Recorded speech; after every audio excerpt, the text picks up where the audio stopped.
चलिए आज की इस क्लास में हम लोग बात करने वाले हैं टैली प्राइम 6.0 जो न्यू रिलीज टैली लेके आने वाली है।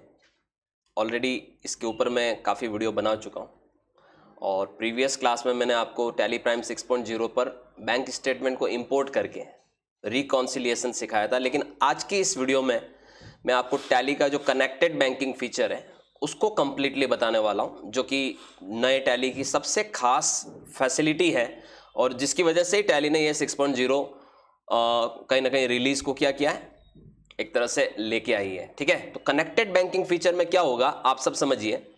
जैसे ये मैंने 6.0 ओपन कर रखा है और इसमें मैं एक कंपनी ओपन कर देता हूँ।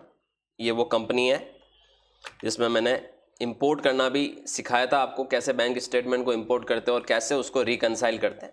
यहां पर मैंने क्या किया है आप देख सकते हैं, एक्सचेंज के अंदर ऑल बैंकिंग ऑप्शन में जब आप जाओगे तो ये सारी फैसिलिटीज टैली आपको यहां पर दे रहा है कि टैली आपके बैंक अकाउंट को डायरेक्टली सॉफ्टवेयर से लिंक करने की फैसिलिटी दे रहा है, जहां पर आप अपने बैंक अकाउंट में लॉगिन करेंगे यहां से और उसके बाद आप अपनी पार्टियों को डायरेक्ट पेमेंट कर पाओगे। ई पेमेंट फैसिलिटी के जरिए आप डायरेक्ट अपना स्टेटमेंट, आपको अलग से इंपोर्ट करने की जरूरत नहीं, स्टेटमेंट डायरेक्ट आपका स्टेटमेंट यहां इंपोर्ट कर पाओगे।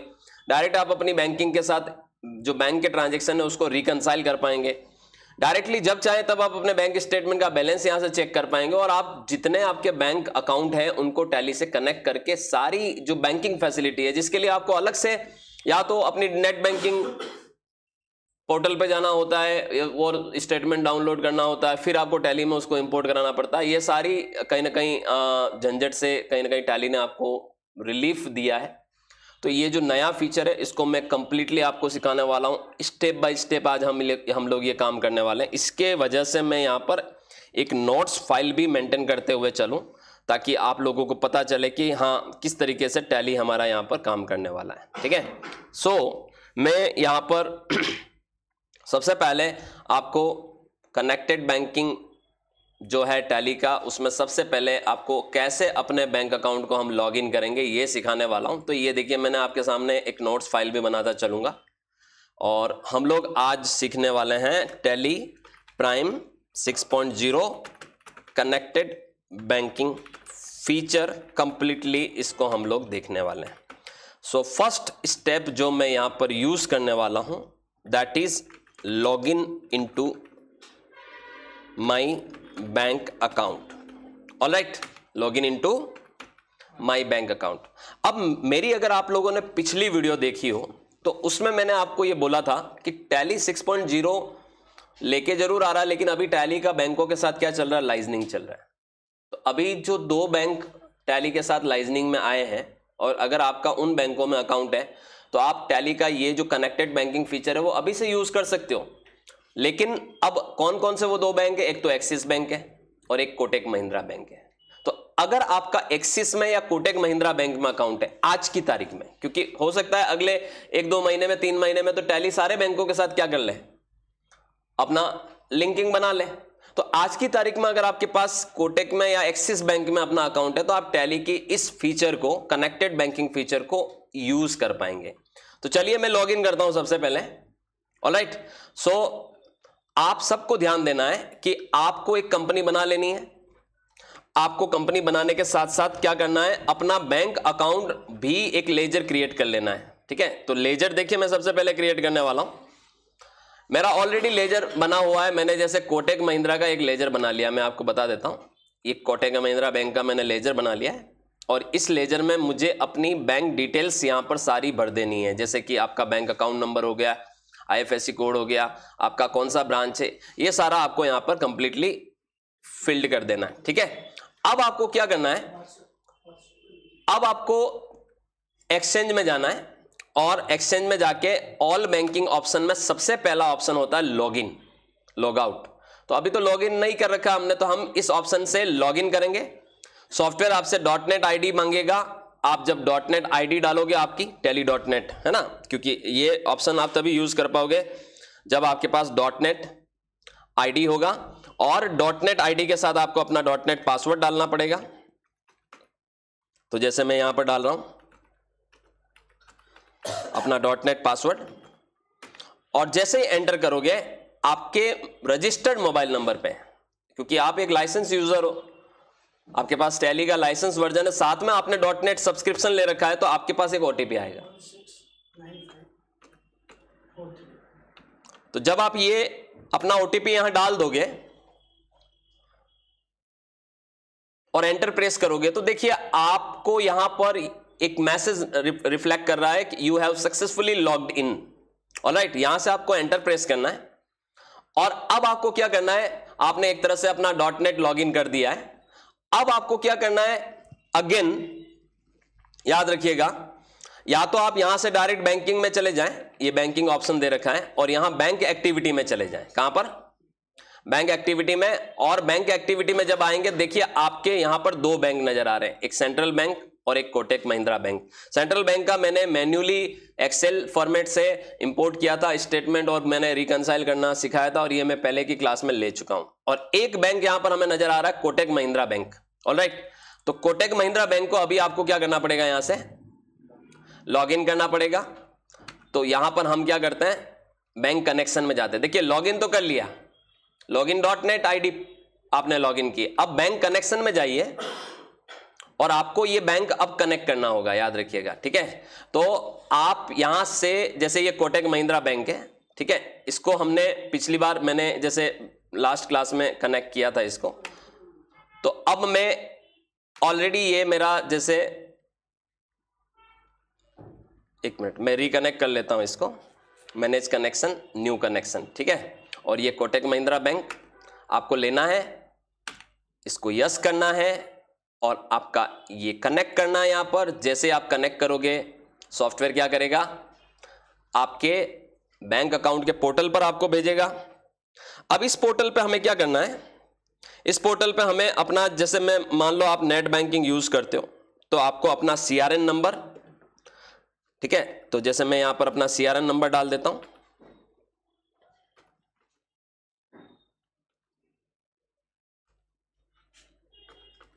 और एक बार क्रॉस चेक कर लेता हूं मैंने कहीं गलती तो नहीं की।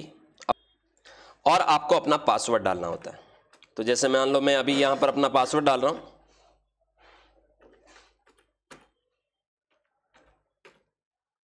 और ये जो कैप्चा यहां पर आपको रिफ्लेक्ट कर रहा है, ये कैप्चा आपको यहां पर लिखना होता है। तो कैप्चा अगर आपको समझ में नहीं आए तो आप कैप्चा यहां से बदल सकते हो।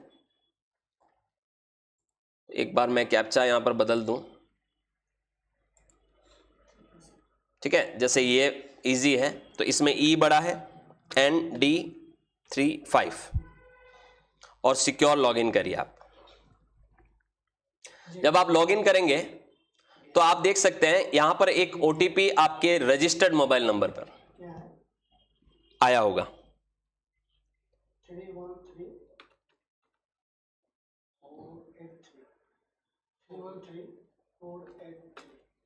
तो जैसे आप यहां OTP वेरीफाई करेंगे, देखिए यहां पर आपको आपका क्लाइंट नेम बता रहा है, परमिशन मांग रहा है, आप यहां से इस परमिशन को एक्सेप्ट कर दीजिएगा, और आपके सामने ये मैसेज आ गया।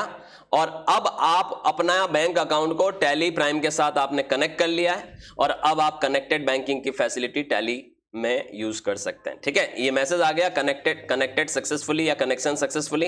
अब मैं वापस से आता हूं प्राइम में और फिर क्या करता हूं, रिफ्रेश स्टेटस करता हूं। अब देखिए जैसे मैंने रिफ्रेश स्टेटस किया, सॉफ्टवेयर ने मुझे क्या बताया, connection with the bank is successful, और आपका कनेक्शन आईडी यहां से आपको एंटर प्रेस करना है, और ये आप कनेक्ट हो चुके हैं। ऑलराइट, आपका बैंक अकाउंट यहां पर कनेक्ट हो चुका है। अब आप आराम से वापस से बाहर आ जाएं, बाहर आ जाएं, बाहर आ जाएं। सो ये आपकी पहली स्टेप होगी, जहां पर आपको आपके बैंक अकाउंट में क्या करना होगा, लॉग इन करना होगा, और आपको अपना बैंक अकाउंट, बैंक कनेक्शन बनाना होगा। तो वो तभी कर पाओगे आप जब आपके पास कौन सा अकाउंट हो, एक्सिस का या कोटक महिंद्रा का अकाउंट हो, तभी आप कर पाओगे, तभी आप अपने बैंक अकाउंट को लॉग इन कर पाओगे। अब बैंकिंग आपकी टैली के साथ क्या हो चुकी है, कनेक्ट हो चुकी है, इसीलिए इस फीचर को हम कनेक्टेड बैंकिंग फीचर बोल रहे हैं। टैली 6.0 लाने के पीछे टैली कंपनी का सबसे इंपॉर्टेंट फीचर ही यही है। इसके अलावा जो फीचर्स हैं वो कहीं ना कहीं मतलब नल है, ज्यादा उनका ठीक है, एवरेज है। सबसे इंपॉर्टेंट फीचर यही है।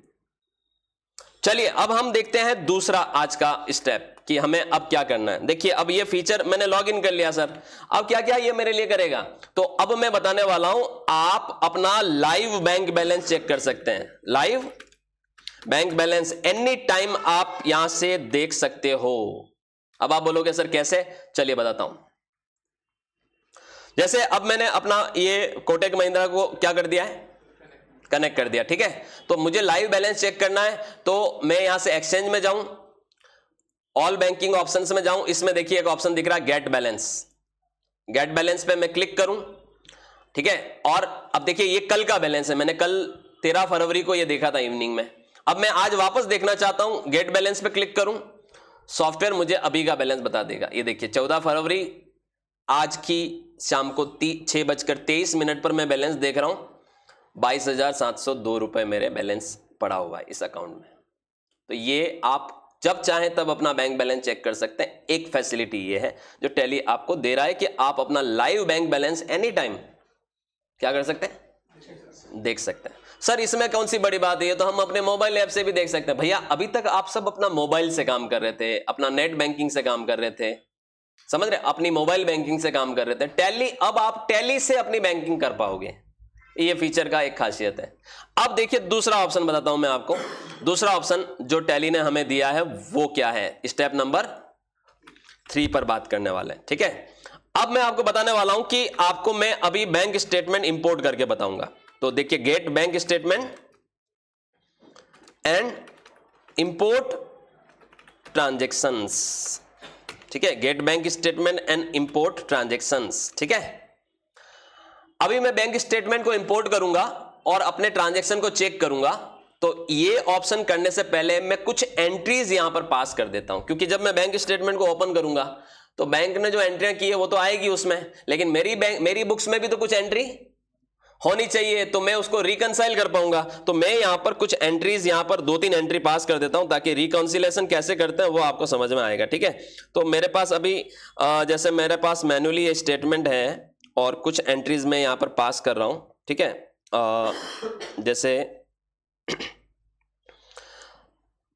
एक एंट्री में पेमेंट में पास कर देता हूं, 2 अप्रैल की एंट्री, तारीख चेंज करता हूं 2 अप्रैल 2024। मेरे पास एक एंट्री है, पेमेंट हुआ है इसमें, और त्रिमूर्ति हाइट्स करके किसी को आपने पेमेंट किया है, ठीक है, किसी पार्टी को पेमेंट किया है। मान लो ये पेमेंट इन्होंने यहाँ पर हम एक पार्टी बना लेते हैं, त्रिमूर्ति हाइट्स सन्ड्री क्रेडिटर बना लेते हैं। हो सकता है कुछ खरीदा और उसके अगेंस्ट में इन्होंने पेमेंट किया हो। पेमेंट इन्होंने किया हुआ है 5,000 रुपये का, ठीक है। और आप यहाँ पर कैसे किसी बिल के अगेंस्ट में किया है तो आप बिल नंबर डाल सकते हैं, अन्यथा आप ऑन अकाउंट ले लीजिए और क्रेडिट में आप यहाँ पर कोटेक बता दीजिए, ठीक है, 5,000। अब ये पूछेगा कि पेमेंट कैसे किया, तो यहाँ पर मैं बता देता हूँ कि पेमेंट इन्होंने जैसे नेट बैंकिंग के जरिए किया है, और ये जैसे मान लो यहाँ पर ई फंड ट्रांसफ़र किया है। इंस्ट्रूमेंट नंबर में आप यहाँ पर रेफरेंस नंबर डाल सकते हो जब आप कोई नेट बैंकिंग के जरिए पेमेंट करते हो। तो ये देखिए मैं एक रेफरेंस नंबर यहाँ पर डाल रहा हूँ, ठीक है। ये रेफरेंस नंबर मैंने डाल दिया और ये 2 अप्रैल की एक एंट्री है, मैं इसको सेव कर देता हूँ। अब आपको मैं बता रहा हूँ कुछ एंट्रीज मैं यहाँ पर पहले से डाल के चल रहा हूँ ताकि आपको समझ में आए कि क्या हो रहा है सब। अगला एक एंट्री और करता हूँ मैं यहाँ पर, रिसिप्ट में एंट्री करता हूँ। एक रिसिप्ट में एंट्री दिख रही है मुझे, और ये है 5 अप्रैल की एंट्री, तारीख चेंज कर देता हूँ, 5 अप्रैल डाल देता हूँ। क्रेडिट में Kotak Mahindra bank, sorry receipt है, तो क्रेडिट में अब ये जो पैसा आया है ये आया है 11,356.30 रुपये, ठीक है। ये कोई इंश्योरेंस एजेंट है, इनके पास क्लाइंट ने इनको क्या दी है, अपनी प्रीमियम चुकाई है, तो प्रीमियम का पैसा इनके पास एक भर आया है। तो यहाँ पर मैं क्या करता हूँ, क्लाइंट का एक अकाउंट खोल लेता हूँ, या मान लो यहाँ पर एक क्लाइंट इंश्योरेंस प्रीमियम करके एक अकाउंट मैंने बना लिया। ये इनके पास इनका एक ग्रुप बना, आप डाल दो कितना प्रीमियम दिया है, 11,356.30 रुपये, और कोटेक डाल देते हैं हम, ठीक है। और यहाँ पर भी आपको इंस्ट्रूमेंट नंबर डालना होता है। मान लो मैं इंस्ट्रूमेंट नंबर नहीं डाल रहा हूँ, इसमें है मेरे पास जो स्टेटमेंट अभी है उसमें ये इंस्ट्रूमेंट नंबर है, लेकिन मैं नहीं डाल रहा हूं, मैं जानबूझ करके कुछ चीजें छोड़ रहा हूं, ध्यान देना, ठीक है। और एक एंट्री करते हैं हम, इंटर बैंक ट्रांसफर हुआ है 20 अप्रैल को, तो मान लो ये 20 अप्रैल है, और कॉन्ट्रा एंट्री कर लेते हैं, क्रेडिट में सेंट्रल बैंक कर लेते हैं, इंटर बैंक ट्रांसफर में क्या हुआ है, पैसा गया है, तो क्रेडिट में हम कोटेक कर लेते हैं, 30,000 कर लेते हैं, और यहाँ पर भी इंस्ट्रूमेंट नंबर नहीं डाल रहा हूँ, और डेबिट में मैं सेंट्रल बैंक कर लेता हूँ और सेव कर देते हैं, इसमें भी मैंने कुछ नहीं डाला। अब एक एंट्री मैं ऐसी भी करता हूँ साथ में,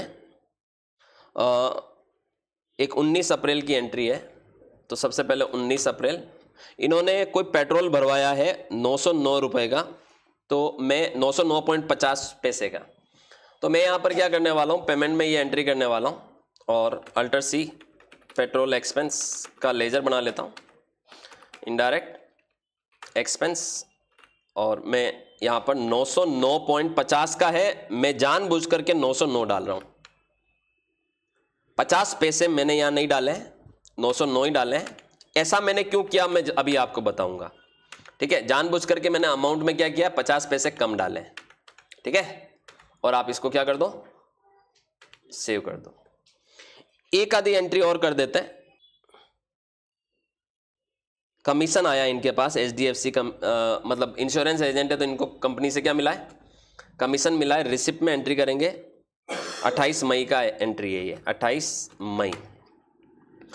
क्रेडिट में हम अल्टर सी इंश्योरेंस कमीशन, आप कमीशन एजेंट हो, आप एडवाइज़र हो इंश्योरेंस कंपनी के लिए, तो आपके लिए एक तरह से डायरेक्ट इनकम डाल देता हूं मैं, सेव कर देते हैं।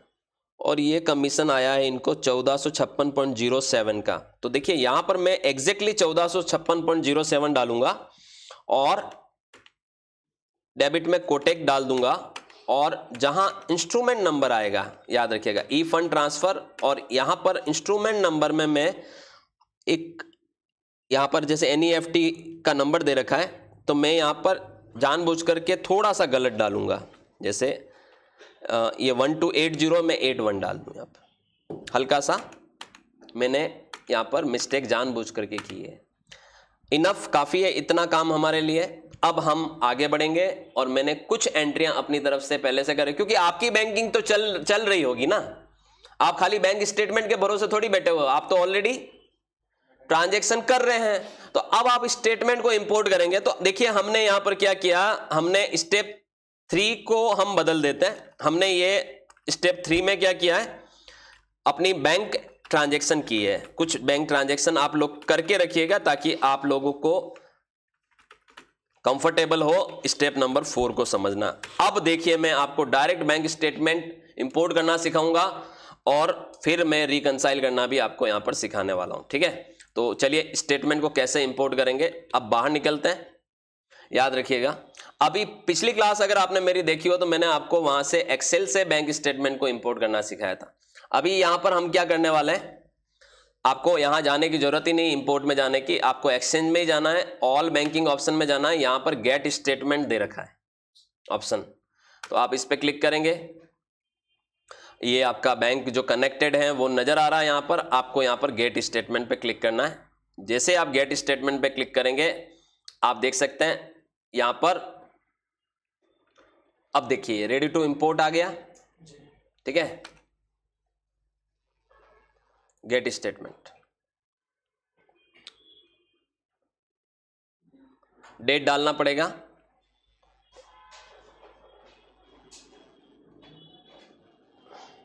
सेट स्टेटमेंट पीरियड करिए। आप सबसे पहले क्या करिए, सेट स्टेटमेंट पीरियड, मान लो आप यहां पर डाल रहे हैं 1 अप्रैल से लगाकर आज दिन तक का आपको स्टेटमेंट चाहिए। आपने ये डाल दिया, अब आप देखिए स्टेटमेंट आपका कनेक्टेड है, ठीक है। और अब आपको क्या करना है, ये इंपोर्ट, आप देख सकते हैं आपने जैसे ही स्टेटमेंट पे क्लिक किया, गेट स्टेटमेंट पे क्लिक किया, आपकी एंट्री क्या हो गई, आप देख सकते हैं सक्सेसफुली इंपोर्टेड दिखा रही। कितनी एंट्रियां हैं, 70 एंट्रियां, और 70 में से एग्जैक्टली एक एंट्री मैच कर रही है। मैंने 4-5 एंट्री चढ़ाई थी ना, तो मैंने 4-5 एंट्री में से कुछ एंट्रियों में जानबूझ करके क्या रखी है, गड़बड़ रखी है। एक एंट्री एग्जैक्ट मैच कर रही है और बाकी एंट्रियां एग्जैक्ट मैच नहीं कर रही है। लेकिन इसमें भी एक ऐसा ऑप्शन है जो मैं अभी बताऊंगा, आपको अब कुछ भी नहीं करना है, ये आपका इंपोर्ट हो गया डेटा। अब आप यहां से डायरेक्ट बैंक रिकंसिलेशन समरी पे जा सकते हैं डायरेक्टली। 70 एंट्रियां आ चुकी है आपकी, 70 में से 37 एंट्रियां डिपॉजिट की है, 33 एंट्रियां आपकी विड्रॉल की है, याद रखिएगा। और इसमें आपकी बुक्स में आप देख सकते हैं 3 एंट्रियां आपकी क्या है, विड्रॉल की, और 2 एंट्रियां डिपॉजिट की। बुक्स में अभी अपन नहीं की थी ना, वरना क्या होगा, जब आप बुक्स में रेगुलर बेसिस पे ट्रांजैक्शन करोगे तो बुक्स की एंट्रियां भी आपको यहां पर रिफ्लेक्ट करेगी, याद रखिएगा। ये स्टेटमेंट से आपने इंपोर्ट की वो एंट्रियां, ये आपकी बुक्स में जो आपने एंट्रियां की है वो आपकी यहां पर एंट्रियां। तो इस तरह से आप अपने बैंक स्टेटमेंट को क्या करेंगे, डायरेक्टली इंपोर्ट करेंगे। आपको कहीं एक्सेल में अपने नेट बैंकिंग को लॉगिन करके डाउनलोड करना, वहां से इंपोर्ट करने की जरूरत नहीं है। डायरेक्ट आप अपने टैली से क्या कर सकते हो, स्टेटमेंट इंपोर्ट कर सकते हो। अब मैं आपको बताने वाला हूं अगला जो हमारा टास्क है, उसके ऊपर हम बात करेंगे। अब मैं आपको बताऊंगा कि भाई मैंने स्टेटमेंट तो इंपोर्ट कर लिया डायरेक्टली, अब मुझे यहां से क्या करना, सिंगल एंट्री करना, मल्टीपल एंट्रीज करना, या कंसोलिडेटेड एंट्री करना। ये मैं कैसे करूंगा, ये आप, मैं बताता हूं आपको। टैली ऐसी फैसिलिटी दे रहा है कि डायरेक्टली आप ये चीजें आप टैली से कर पाओगे, ठीक है, डायरेक्टली फ्रॉम बैंक स्टेटमेंट, जो अभी अभी आपने क्या किया है, अभी आपने इंपोर्ट किया है। ऑलराइट, तो चलिए मैं आपको एंट्रीज बताता हूं कि आप कैसे करोगे। आप इस जगह पर खड़े हो, ऑल वेल एंड गुड। आपको जब भी रिकंसाइल, मान लो मुझे अभी रिकंसाइल नहीं करना है, तो आप आराम से बाहर आ जाएं गेटवे ऑफ टैली पे। अब आप बैंकिंग में जाएं और अब आप बैंक एक्टिविटी में जाएं, तो आप देख सकते हैं आपके दोनों बैंक नजर आ रहे हैं। अभी हमने कोटक महिंद्रा बैंक के साथ किया है, जहां पर 70 एंट्रियां आई है, 70 एंट्रियां आपके इंपोर्ट हुई है, 5 एंट्री ऑलरेडी आपकी बुक्स में है, ठीक है। तो ये यहां पर आपको नजर आ रही है, और 2 एंट्रियां आपको ई पेमेंट सेक्टर में भी नजर आ रही है कि आपको उन पार्टीज को क्या करना है, पे करना है। तो अभी आप यहां से एंटर प्रेस करें तो ये वापस से आपका वही प्लेटफॉर्म खुल गया कि भाई आपकी 3 एंट्रियां, मतलब 5 एंट्री आपकी बुक्स में नजर आ रही है, बैंक में आपकी 70 एंट्री नजर आ रही है। अब आप यहां से क्या कर सकते हैं, अब आप यहां से रिकंसिलेशन चेक कर सकते हैं कि किस तरह से आप इसको रिकंसाइल करेंगे, ठीक है। तो अब देखिए मैं यहां से अनरिकंसाइल पे क्लिक करता हूं। किस पे, जैसे ही मैं अनरिकंसाइल पे क्लिक करूंगा, आप देख सकते हैं यहां पर मुझे ये जो सॉफ्टवेयर है वो जितनी भी एंट्रियां ब्लू कलर में दिखा रहा है, ये सारी एंट्रियां अनरिकंसाइल है। ब्लू कलर में जो आपको ट्रांजैक्शन दिखाएंगे, अनरिकंसाइल का मतलब ये एंट्री आपकी बुक्स में मौजूद नहीं है। लेकिन एक एंट्री ऐसी भी है जो यहां से आप देख सकते हैं, यहां 2 अप्रैल की एंट्री है जो बैंक में भी है और आपने भी कर रखी है वो एंट्री। देखिए ये सेम अमाउंट की है, अभी हमने देखा था ना, ये एक एंट्री कंप्लीटली क्या हो रही है, मैच हो रही है, सेम अमाउंट की है, सेम डेट की, और सेम इंस्ट्रूमेंट नंबर डाला गया देखिए उसमें। तो मैंने जानबूझ करके किया था, एक एंट्री को मैंने मैच कराया था। तो ये देखिए ऊपर हेडिंग देखिए आप, क्या लिखा हुआ है, exact match, amount and instrument number match.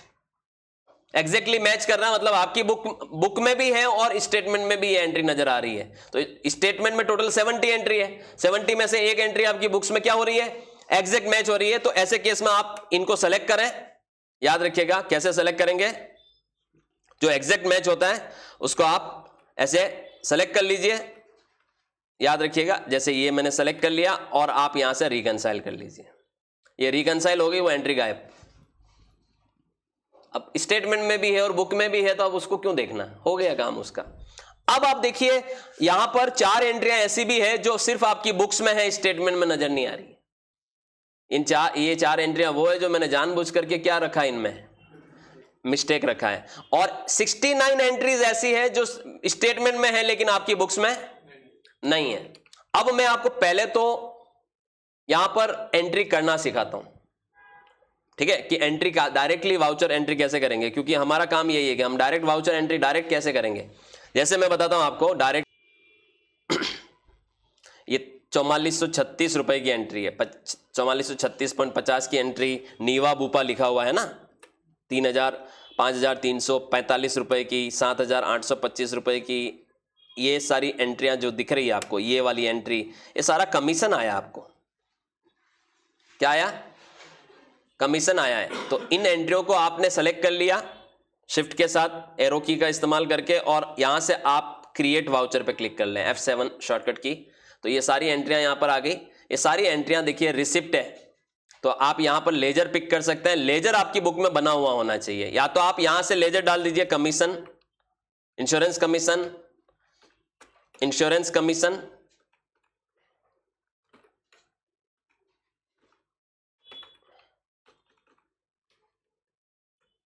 अच्छा स्पेलिंग एरर कर रखा है मैंने, ठीक है। ये इंश्योरेंस कमीशन आप ऐसे लेजर सेलेक्ट करते रहें और चारों में लेजर सेलेक्ट करके आप इसको एक्सेप्ट कर लें, तो ये आपकी एंट्रियां बुक्स में भी होगी देखिए। और अब आप डायरेक्ट यहां से क्या कर लीजिए, मार्क एज रेगुलर या रिकंसाइल कर लीजिए। तो ये आप जैसे यस करेंगे आपकी ये एंट्रियां रिकंसाइल हो गई, अब वहां नजर नहीं आएगी। आप देख सकते हैं 65 एंट्री रहेगी। ऐसे करके आपको रिकंसाइल कर सकते हो, एंट्री डायरेक्ट कर सकते हो। तो मैंने एक साथ 4 कर ली। अब मैं आपको एक साथ कंसोलिडेटेड एंट्री करके बताता हूं। देखिए कंसोलिडेटेड एंट्री का मतलब बताता हूं। जैसे मान लो यहां पर और ये 3 एंट्रियां ऐसी है जो मेरे को इंश्योरेंस कमीशन आया है, तो मैं डायरेक्ट यहां से क्या करूंगा, क्रिएट वाउचर करूंगा, और यहां मेरे को लेजर नहीं पिक करना, यहां वो लेजर पिक कर लूंगा इंश्योरेंस कमीशन वाला। और जैसे मैं वहां पिक करूंगा यहां फिल हो गया। अब मेरे को कुछ भी करने की जरूरत नहीं है, एंटर एंटर प्रेस करो, एक्सेप्ट करो और रिकंसाइल करो, ये रिकंसाइल हो जाएगी। और एंटर प्रेस करो, ये रिकंसाइल होगी। 3 एंट्रियां और रिकंसाइल होगी। अब कितनी बची, 62। तो इस तरह से आप यहां से अपने स्टेटमेंट से एंट्रीज पास कर पाओगे डायरेक्टली। ये काम भी आप टैली आपको ये फैसिलिटी दे रहा है कि अगर आपकी बुक्स में नहीं है, स्टेटमेंट में है, तो आप अपनी बुक्स में एंट्री उसी वक्त क्रिएट वाउचर का इस्तेमाल करके कर सकते हो, और एक साथ मल्टीपल एंट्रीज भी कर पाओगे और एक साथ कंसोलिडेटेड एंट्री भी कर पाओगे।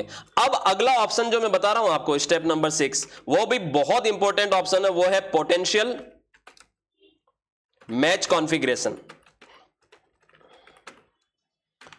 अब ये कमाल का ऑप्शन है जो टैली ने लॉन्च किया है, क्योंकि जनरली क्या होता है कि हम जब अपनी बुक्स में एंट्री करते हैं तो हम कई बार चेक नंबर या तो डालते ही नहीं है, या कहीं अमाउंट में, जैसे मैं बताता हूं आपको, हमारे ऑनलाइन कोर्सेज सेल होते हैं, तो वो जो अमाउंट हमें हमारे अकाउंट में आता है, तो वो अमाउंट हमारे अकाउंट में मैसेज जो मेरे पास आता है, वो मैसेज राउंड फिगर में आता है।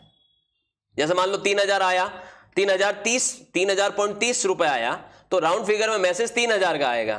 तो मैं तो मेरी बुक्स में उस मैसेज के अनुसार क्या कर लूंगा, एंट्री पास कर लूंगा, और अकाउंट में वो पैसा आ रहा है 3000.30। तो ऐसे तो पूरे महीने में मान लो ऐसी 15-20 एंट्री या 100-200 एंट्रियां हुई, हर एंट्री में फिर मुझे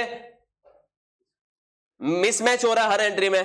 तो टैली ने ये फैसिलिटी दी है कि जहां या तो अमाउंट में कोई वेरिएशन है, या डेट में कोई वेरिएशन है, या इंस्ट्रूमेंट नंबर में कोई वेरिएशन है, या इंस्ट्रूमेंट डेट में कोई वेरिएशन है, टैली उन एंट्रियों को पोटेंशियली मैच करवा देगा। ये देखिए ऑप्शन दिख रहा है आपको यहां पर, जब आप स्टेटमेंट रिकंसाइल करने के लिए हैं, यहां पर अनरिकंसाइल फिगर पर है, तो यहां पर पोटेंशियल मैच करके एक ऑप्शन है, इस पर क्लिक करिए।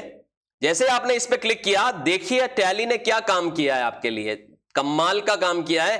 टैली ने यह काम किया है कि हमें कुछ एंट्रियां यूनिक अमाउंट मैचेज, ऐसी एंट्रियां भी नजर आ रही है जिसमें अमाउंट मैच हो रहा है, इंस्ट्रूमेंट नंबर मैच नहीं हो रहा है, लेकिन अमाउंट और इंस्ट्रूमेंट डेट मैच हो रही। देखिए ये वो एंट्री है जो मैंने जानबूझ करके इंस्ट्रूमेंट नंबर नहीं डाला था मेरी बुक में, समझ रहे हैं, अमाउंट मैच हो रहा है, डेट मैच हो रही है, इंस्ट्रूमेंट नंबर मैंने नहीं डाला। तो ऐसे केस में ये यहां नजर आ रहा है। एक एंट्री ऐसी है, ये वो एंट्री है जिसमें भी अमाउंट मैच हो रहा है और इंस्ट्रूमेंट डेट भी मैच हो रही है, इंस्ट्रूमेंट नंबर मैच नहीं हो रहा है। फिर आप देखिए आगे ऐसी एंट्री है, यहां पर आप देखिए, यहां पर भी अमाउंट मैच हो रहा है लेकिन इंस्ट्रूमेंट नंबर मैच नहीं हो रहा है। ये पोटेंशियल मैच फिगर निकाल के दे दिए टैली ने। अब कुछ एंट्रियां ऐसी भी है जहां पर आप देख सकते हैं, यहां पर यूनिक अमाउंट मैचेस दिख रहा है, अमाउंट मैचेस दिख रहा है, अमाउंट मैच हो रहा है, और यहां पर भी अमाउंट मैच हो रहा है और डेट भी सेम आ रही है, अमाउंट मैच हो रहा है और डेट भी सेम आ रही है। और एक एंट्री ऐसी भी जो खाली आपकी बुक में है, यहां पर नजर नहीं आ रही है, ठीक है। अब यहां पर आप F12 कर सकते हैं, एक मिनट, ये पोटेंशियल मैच कॉन्फ़िगरेशन में जाएं और आप यहां पर देखिए, यहां पर आपने बहुत सारी चीजें मैच कराई है, ठीक है। Show unique amount matches, show unique instrument number matches, show only amount matches, show only instrument number matches, show amount and instrument number matches, ignore difference in amount for potential match, ignore zero prefix, ठीक है। तो ये सब चीजें आपको, जो आपने option yes कर रखे हैं, इसकी वजह से यहां पर मुमकिन हो पा रहा है। अब आपको पता है कि भाई मैं एंट्री करते वक्त इंस्ट्रूमेंट नंबर तो नहीं डालता, अब एनईएफटी का आरटीजीएस का नंबर तो मैं नहीं डालता, लेकिन एंट्री तो वो सेम है। तो उस केस में आप इसको क्या करते जाएं, जो जो चीजें आपको मैच फिगर नजर आ रही, जैसे ये 3 एंट्रियां मेरे को लग रहा है, ये 3 और ये 2 और ये 3, 3 और 3 6 एंट्रियां सही वही है, मैंने चेक कर ली वही है। तो मेरे को इन सबको सेलेक्ट करना है और क्या करना है, रिकंसाइल करना है। ये एंट्रियां मेरी रिकंसाइल हो जाएगी, गायब हो जाएगी यहां से, और आप देखिए गायब हो गई। अब आपके पास सिर्फ वो एंट्रियां बची जो आपकी स्टेटमेंट की है, और वो एंट्री बची जो आपकी क्या है, स्टेटमेंट में रिफ्लेक्ट नहीं कर रही। अब देखिए 909 रुपए की मैंने एंट्री की थी, और यहां पर ये 19, एक्चुअली में मैंने क्या गलती की है, 19 अप्रैल की हुई है, और ये एंट्री एग्जैक्टली है कितने की, इसलिए उसने इसको आसपास नहीं रखा। तो मैं एक काम करता हूं, बाहर निकलता हूं, यहां से बाहर निकल जाता हूं बिल्कुल, और इसकी डेट बदलता हूं मैं, F2 19 अप्रैल में की मैंने, ये 19 अप्रैल, और ये पेजअप किया, और इसको मैं यहां से F2 करके 19 मई कर देता हूं और कंट्रोल ए कर देता हूं। अब देखिए, मैं ई पेमेंट नहीं करना है, हमें बैंक रिकंसिलेशन देखना है, तो हम इस पे क्लिक करेंगे, और इस पे वापस से मेरे को क्या करना है, अनरिकंसाइल पे जाना है। अब देखिए आपने, मैंने क्या किया है, डेट बदल दी उसकी, ठीक है, लेकिन अमाउंट नहीं बदला। तो ये मेरी बुक में नजर आ रही है और ये स्टेटमेंट में भी नजर आ रही है। तो मैंने कहीं ना कहीं क्रॉस चेक कर लिया कि भाई मैंने गलती यहाँ अमाउंट की हुई है, ठीक है। अब मैं यहां से क्या कर सकता हूं, पोटेंशियल मैचेस पे क्लिक करूंगा, तो वो पोटेंशियल मैच में भी मुझे रिफ्लेक्ट नहीं कर रहा है। देखिए एक ऑप्शन दिख रहा है, ignore difference in amount for potential match, इस पे गया, और इस पे ग्रेटर देन और लेस देन में मान लो मैंने यहां 10 रुपए डाल दिया, कि 10 रुपए जितना अगर डिफरेंस हो तो वो उसको क्या कर ले, मैच करवा ले। और अब मैं कंट्रोल ए कर दूं, तो देखिए उसने यहां पर पोटेंशियल मैच में डाल दिया कि अमाउंट मिसमैच है, पर ये मैच होता हुआ नजर आ रहा है, डेट सेम है, ठीक है। अब आपको जब ये पता पड़ गया कि यार यहां पर बैंक में तो ये अमाउंट 909.50 है और मैंने 909 की कर रखी है, आप यहीं से इसको ओपन करिए, यहीं से अपना अमाउंट क्या करिए, चेंज करिए, और कंट्रोल ए करके बाहर आ जाइए, और अब आप इसको क्या कर दीजिए, सेलेक्ट करके रिकंसाइल कर दीजिए, ये रिकंसाइल होगी। तो इस तरह से आप पोटेंशियल मैच का भी इस्तेमाल कर पाएंगे, याद रखिएगा, ठीक है। अच्छा एक चीज और बताता हूं मैं आपको, अगला ऑप्शन स्टेप नंबर 7, यह ऑप्शन है रीसेट बैंक डेटा। मतलब अभी मैं जैसे पूरा का पूरा मैं अभी जो स्टेटमेंट लेके आया हूं, मैं मान लो उसको हटाना चाहता हूं, ठीक है, तो ये मैं कर सकता हूं। अब मान लो मुझे ये स्टेटमेंट अभी मैंने पूरे साल भर का यहां पर क्या किया, इंपोर्ट किया है, मेरे को ये डेटा वापस से क्या करना है, हटाना है। तो ये आप हेल्प में जाइए, हेल्प में आप जाके ट्रबल शूटिंग में जाइए, कहां पर, ट्रबल शूटिंग में, और वहां पर आपको ये ऑप्शन दे रखा होगा help reset bank statement data.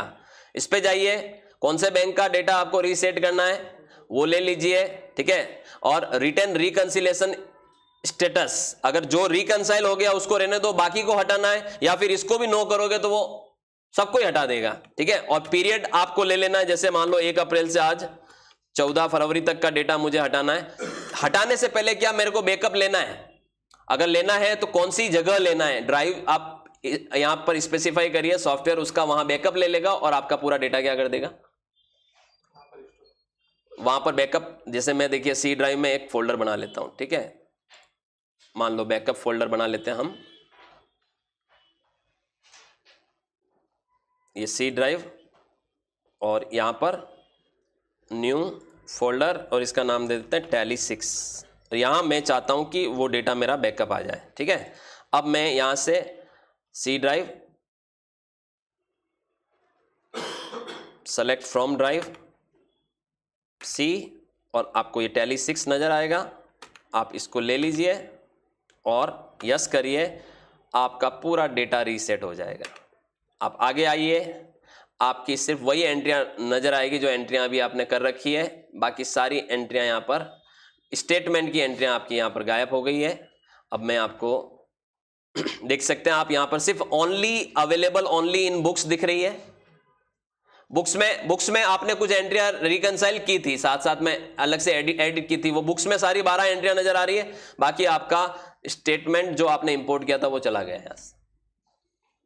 इस तरह से आप क्या कर सकते हैं, स्टेटमेंट को दोबारा रीसेट कर सकते हैं, वापस से री इंपोर्ट कर सकते हैं अगर आपको लगता है कि कुछ गड़बड़ है तो।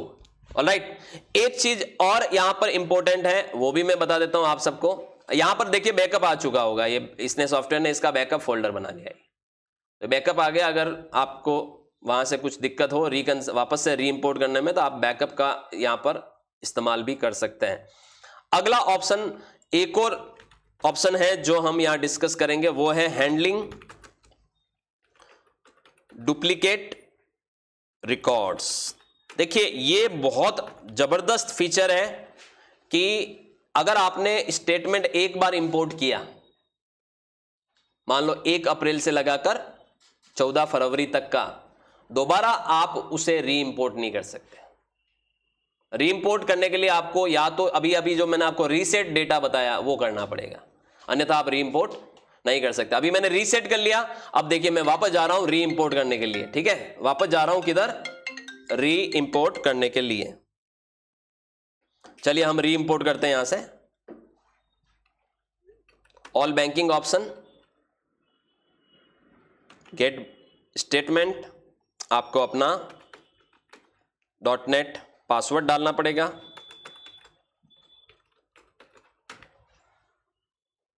और अब आपको यहां से गेट स्टेटमेंट करना पड़ेगा। अब जैसे आपको यहां पेंडिंग बता रहा है, अब आप कनेक्टेड पे हैं, यहां से आप गेट स्टेटमेंट करें, ये आप देख सकते हैं। अब दोबारा आपको यहां पर, एक्चुअली मैंने डेट नहीं डाली, एक बार मैं पीरियड सेलेक्ट कर लेता हूं, सेट पीरियड।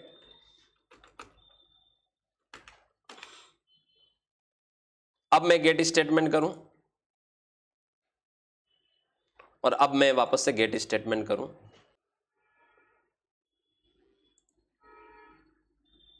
ये देखिए आप, थोड़ा समय लगता है उसको, पेंडिंग जब तक शो करता है वो नहीं करता। अब आप देखिए इसने वापस से 70 इंपोर्ट कर दी, और अब की बार क्या किया है, 8 को एग्जैक्ट मैच किया है, क्योंकि हमने उन एंट्रियों में कहीं ना कहीं करेक्शन किया है। ठीक है, अब आप यहां से डायरेक्ट रिकंसिलेशन समरी में जाएं और अगेन अनरिकंसाइल पे जाएं, तो अब आप देखिए 8 आपके एग्जैक्ट मैच है, और वापस से वो अब रिकंसाइल करने के लिए बोल रहा है। तो वापस से आपको क्या करना है, जो एग्जैक्ट मैच है उसको तो आप क्या करिए, सेलेक्ट करिए,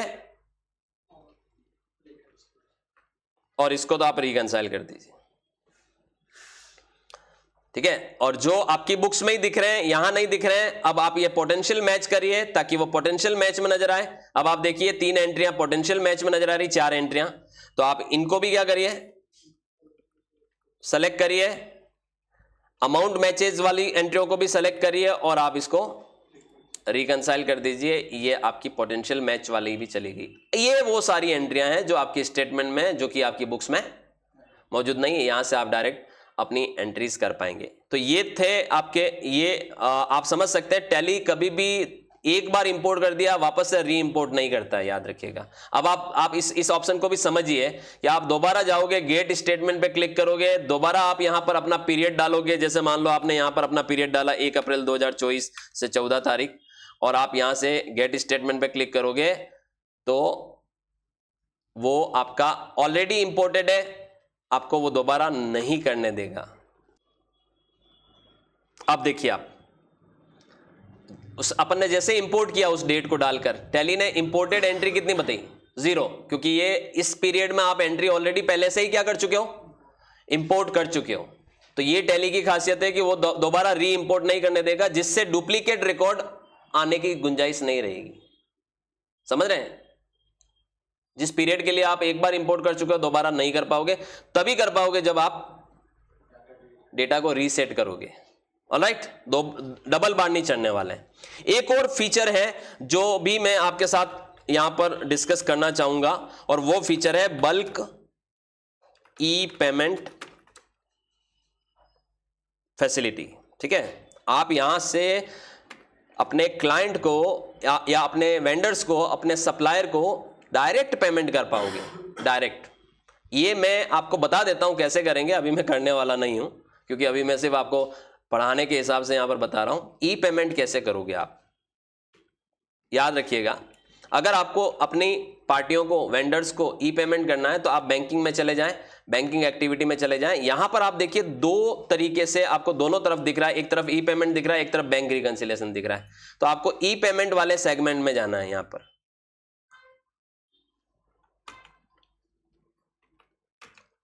जब आप इस पे क्लिक करेंगे तो आपके जो क्रेडिट ट्रांजैक्शन है वो पार्टी यहां पर नजर आएगी।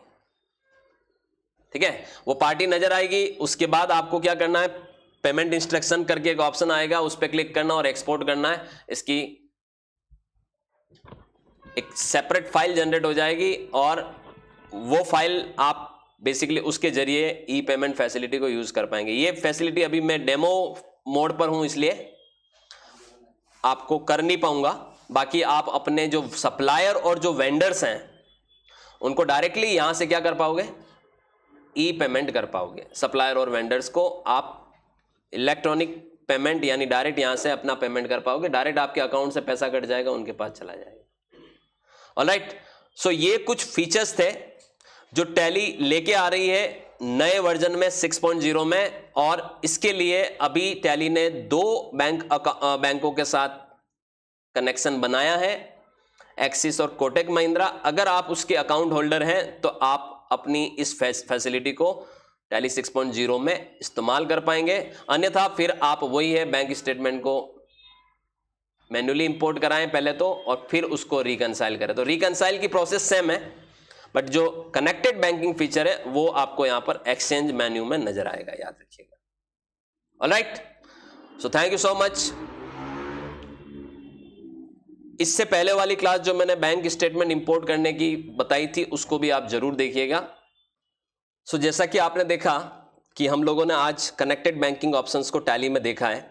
अगर आपको ये वीडियो अच्छी लगी है और आपने मेरी और भी वीडियो देखी, और अगर आप वीडियो पसंद कर रहे हैं तो आप लोग सबसे पहले तो कॉमर्स हब उदयपुर का जो यूट्यूब चैनल है उसको जरूर सब्सक्राइब कर लीजिए और बेल आइकन पर आप क्लिक कर दीजिए, ताकि रेगुलर बेसिस पे जो नई नई वीडियो आ रही है वो वीडियो आपको नोटिफिकेशन के जरिए मिल सके। हर एक टॉपिक के ऊपर यहां पर आपको वीडियो मिलेगी, चाहे वो अकाउंटिंग का कोई सॉफ्टवेयर हो, इनकम टैक्स कंप्लायंस हो, जीएसटी कंप्लायंस हो, या टीडीएस टीसीएस की कंप्लायंसेस हो, आपको इसके ऊपर एवरीडे अच्छी अच्छी वीडियोस यहां पर मिलने वाली है। अगर आप डिटेल में इन चीजों को सीखना चाहते हैं तो देखिए, आप सभी को भी पता है कि YouTube में कोई सीक्वेंस नहीं होती है। YouTube में हम लोग पर्टिकुलर टॉपिक पर वीडियो बनाते हैं, लेकिन अगर मेरे को कोई चीज बहुत इन डेप्थ सीखनी है, मान लो मुझे जीएसटी का पूरा कंप्लायंस सीखना है या इनकम टैक्स का कंप्लायंस सीखना है, तो उसके लिए आप कॉमर्स हब की एप्लीकेशन को अपने मोबाइल में डाउनलोड कर सकते हैं। यूट्यूब के किसी भी वीडियो डिस्क्रिप्शन में आप देखेंगे, उसका लिंक मिल जाएगा, और वहां से आपको वेराइटी ऑफ कोर्सेज मिलेंगे, हर रेंज के कोर्सेज मिलेंगे, पर्टिकुलर टॉपिक वाइज कोर्सेज मिलेंगे, कॉम्बो पैकेज मिलेंगे, जॉब ओरिएंटेड सेगमेंट में आपको कोर्सेज मिलेंगे। तो आप इन कोर्सेज को एक्सप्लोर करिए, देखिए इनमें कौन से कंटेंट हम लोग आपको प्रोवाइड कर रहे हैं, और अगर आपको अपने मनपसंदीदा टॉपिक से रिलेटेड चीजें सीखनी है तो आप इन कोर्सेज को डायरेक्टली यहां से एप्लीकेशन से परचेज कर सकते हैं। सारे कोर्सेज लाइफ टाइम फैसिलिटी के साथ अवेलेबल है, याद रखिएगा, कोई भी टाइम लिमिट नहीं है। साथ ही साथ में सारे कोर्सेज के अंदर आपको सर्टिफिकेशन भी अवेलेबल है, एज वेल एज आपको इन कोर्सेज में regular updated content automatically add होता जाएगा और मिलता रहेगा। तो आपको बिल्कुल देरी नहीं करनी चाहिए, जल्दी जल्दी अपने मोबाइल में ये ऐप इंस्टॉल करिए और साथ ही साथ में यूट्यूब चैनल को सब्सक्राइब करिए। Thank you so much.